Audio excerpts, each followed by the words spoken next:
जय माता दी दोस्तों, स्वागत है आपका हमारे YouTube चैनल पर।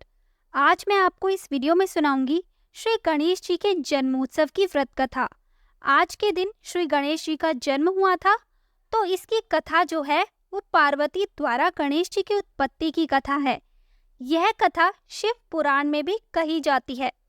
इस कथा के अनुसार सूत जी कहते हैं, कुमार कार्तिकेय के उत्तम चरित्र को सुनकर नारद जी बहुत प्रसन्न हुए और प्रसन्नता पूर्वक ब्रह्मा जी से बोले, हे विधाता, आप ज्ञान के अथाह सागर हैं तथा करुणा निधान भगवान शिव के विषय में सब कुछ जानते हैं।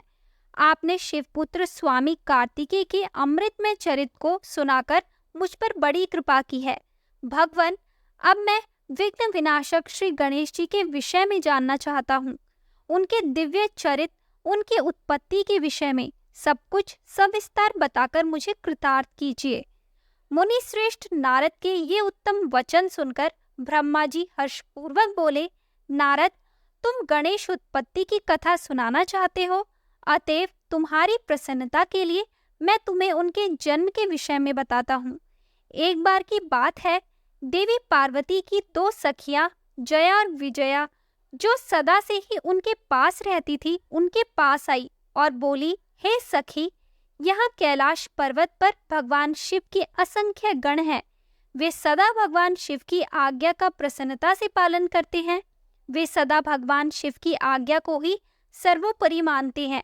इसलिए आपको भी अपने लिए किसी एक विशेष ऐसे गण की रचना करनी चाहिए जिसके लिए आपकी ही आज्ञा सर्वोच्च हो और वह किसी अन्य के सामने न झुके। अपनी सखियों की बात यद्यपि पार्वती को एक बार को अच्छी लगी, परंतु अगले ही पल वे बोली कि भला मुझ में और मेरे पति में क्या भेद है। हम दोनों एक ही हैं और सभी शिवगण मुझ में और सदाशिव में कोई अंतर नहीं समझते। वे हम दोनों की ही आज्ञाओं का सदा पालन करते हैं।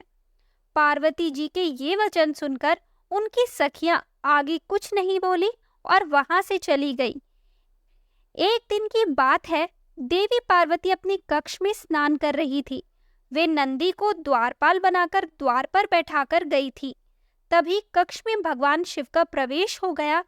क्योंकि नंदी अपनी आराध्य शिव को अंदर आने से रोक न पाए, देवी पार्वती को उस समय बड़ी लज्जा महसूस हुई। इस घटना के उपरांत पार्वती को अपनी सखियों द्वारा दिए गए सुझाव का स्मरण हुआ। तब उन्होंने सोचा कि मेरा भी कोई ऐसा सेवक होना चाहिए जो कार्य कुशल हो और मेरी आज्ञा का सदैव पालन करे, अपने कर्तव्य से कभी भी विचलित न हो। ऐसा विचार करके उन्होंने अपने शरीर के मैल से शुभ लक्षणों से युक्त उत्तम बालक की रचना की। वह बालक शोभा संपन्न, महाबली, पराक्रमी और सुंदर था। पार्वती जी ने उसे सुंदर वस्त्र और आभूषणों से विभूषित करके उसे अनेक आशीर्वाद दिए। पार्वती जी ने कहा कि तुम मेरे पुत्र हो, तुम्हारा नाम गणेश है।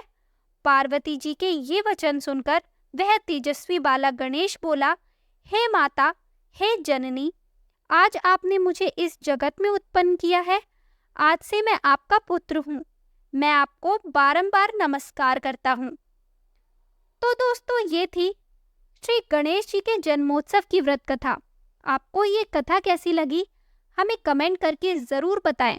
हमारी आने वाली सभी वीडियोस को देखने के लिए हमारे चैनल को सब्सक्राइब करें और शेयर करना ना भूलें।